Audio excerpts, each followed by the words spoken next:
नमस्कार, मी सोनल तांबे. Global Maharashtra 24 news बुलेटिनमध्ये तुम्हा सर्वांचं स्वागत. पाहूया आजच्या ठळक घडामोडी. फक्त ग्लोबल महाराष्ट्र 24 वृत्तवाहिनीच्या आपल्या हक्काचे विचार. नमस्कार, आपण पाहत आहात ग्लोबल महाराष्ट्र 24 न्यूज. आजच्या न्यूज बुलेटिनमध्ये आपले मनपूर्वक स्वागत.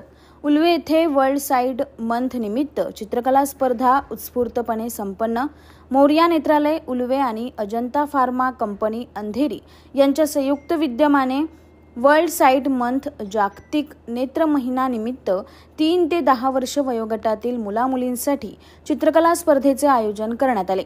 ही स्पर्धा दिनांक 17 ऑक्टोबर 2025 रोजी सायंकाळी 6 वाजता मोरया हाऊसिंग सोसायटी, पहिला माळा, Morya Netralaya, sector 20, plot number 166, Ulwe node येथे पार पडली.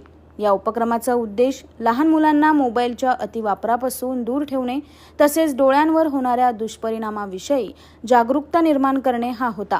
स्पर्धेला लहान मुलांचा उत्स्फूर्त प्रतिसाद लाभला असून कार्यक्रमाच्या ठिकाणी आनंदी व रंगतदार वातावरण निर्माण झाले होते.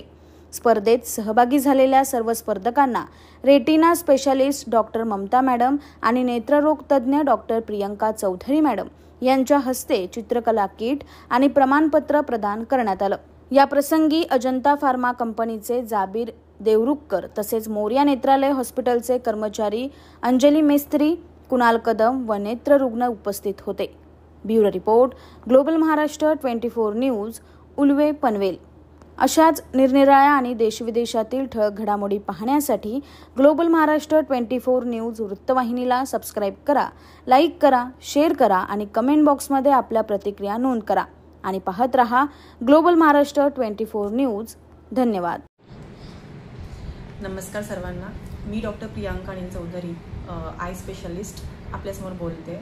सर्वप्रथम जागतिक दृष्टी महिन्याच्या निमित्ताने आपल्या सर्वांना हार्दिक शुभेच्छा. आपले डोळे ही निसर्गाची सर्वात सुंदर देणगी आहे. त्यातूनच आपण जग पाहतो, शिकतो, अनुभवतो. म्हणूनच लहानपणापासून डोळ्यांची योग्य काळजी घेणं अतिशय आवश्यक आहे. आणि या उद्देशानेच हा संदेश आम्हाला सर्व पालकांपर्यंत पोहोचवायचा होता, मुलांपर्यंत पोहोचवायचा होता. म्हणून अजंता फार्मा आणि मोरया नेत्रालय उल्वेतर्फे आम्ही आजची चित्रकला स्पर्धा आयोजित केली होती. आजच्या काळात मोबाईल, TV आणि टॅबलेट यांचा वापर वाढल्यामुळे मुलांमध्ये डोळ्यांचे आजार झपाट्याने वाढत आहेत. अनेकदा पालक लक्षात घेत नाहीत की मुलांना बोर्डावरचं दिसत नाही किंवा वाचताना डोकेदुखी होते किंवा मुले डोळे चोळतात. ही सर्व लक्षणं डोळ्यांच्या तपासणीची गरज दाखवतात. डोळ्यांचे आरोग्य टिकवण्यासाठी काही आवश्यक सोप्या गोष्टी लक्षात ठेवूया.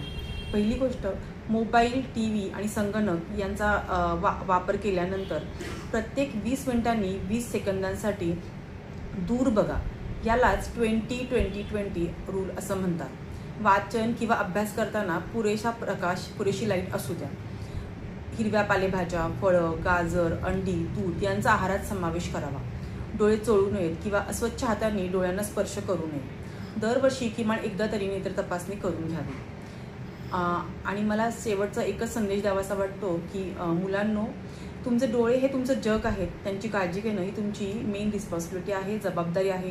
पालक आणि शिक्षकांनी मुलांच्या डोळ्यांच्या आजाराकडे लक्ष देणं गरजेचं आहे. त्यांच्या आरोग्याकडे लक्ष देणं गरजेचं आहे.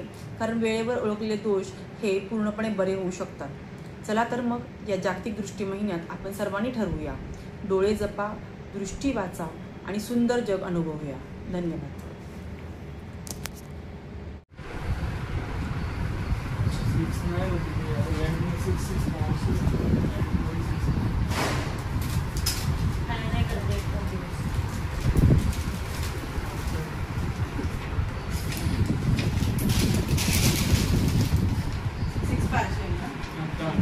आता एक इम्प्रूव्हमेंट झाली आहे ना, थोडं चांगली झाली आहे नजर.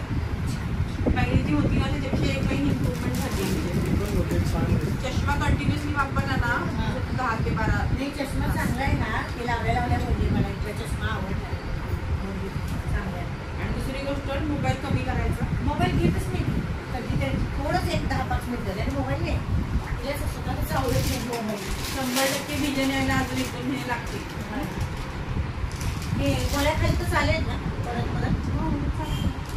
तुम्ही देते संपले. 2 वेळा घेतले होते, संपले. सिरप पण आहे, सिरप हवं असेल तर सिरप चालते ना, चालेल. जे काय तिच्या डोळ्यासाठी चांगलं आहे ते दे. ठीक आहे, एक गरज एक संपलं. हां